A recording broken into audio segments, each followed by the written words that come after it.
graça e a paz de Cristo, abençoados irmãos, geração eleita de Deus, igreja santa e perfeita em Cristo.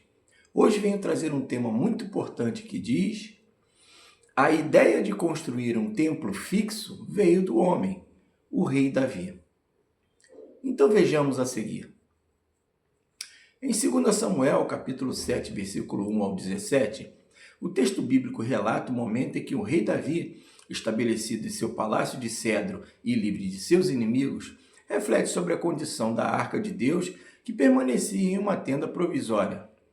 Ao comparar a sua própria morada com o local do símbolo da presença divina, Davi expressa ao profeta Natã o desejo de construir uma edificação fixa para o Senhor.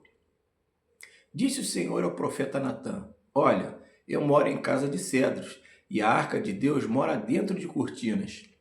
2 Samuel 7, 2.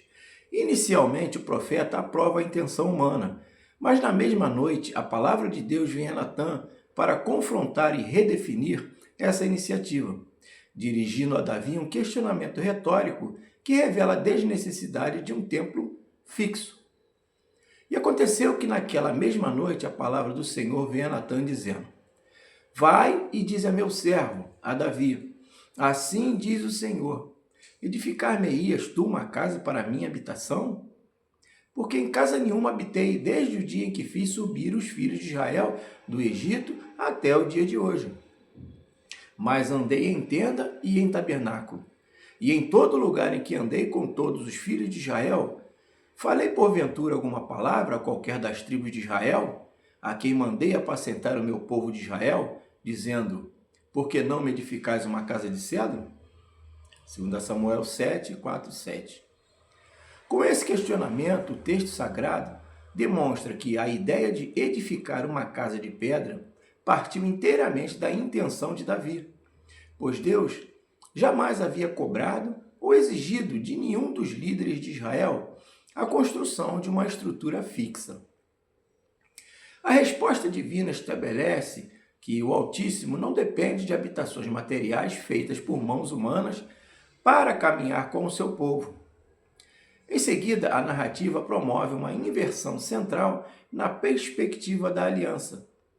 Enquanto o homem tentava tomar a iniciativa de construir algo material para Deus, nesse caso o rei Davi, o Senhor declara que a verdadeira edificação pertence a ele, o próprio Deus, redirecionando o foco do prédio físico para a vida, a família e a linhagem humana ao afirmar: também o Senhor te faz saber que o Senhor te fará casa.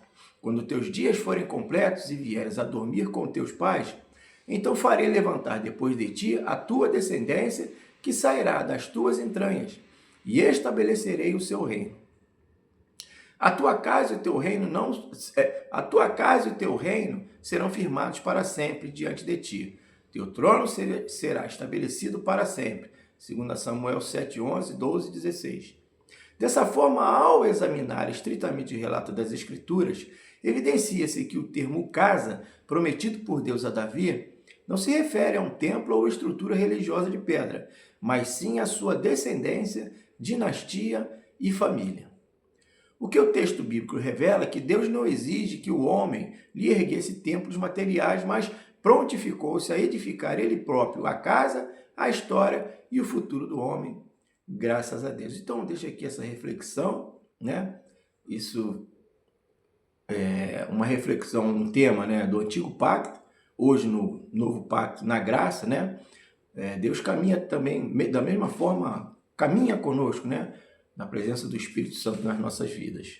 Né? Antigo Pacto, ele caminhava, né, em tendas, e com a Arca da Aliança, né, em forma de fogo, várias formas ele se manifestava externamente, e hoje ele se manifesta interiormente em nossas vidas.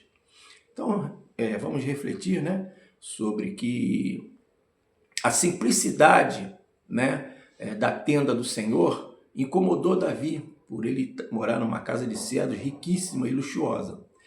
E vem aquele ditado, né? Deus, até um versículo, né? Deus não vê como o homem vê. O homem vê o exterior, mas Deus vê o interior, que é o coração do homem. Amém, meus irmãos? Então, nessa simplicidade, Deus continua simples, como Jesus, né? mais poderoso. Amém, meus irmãos? A graça e a paz de Cristo a todos.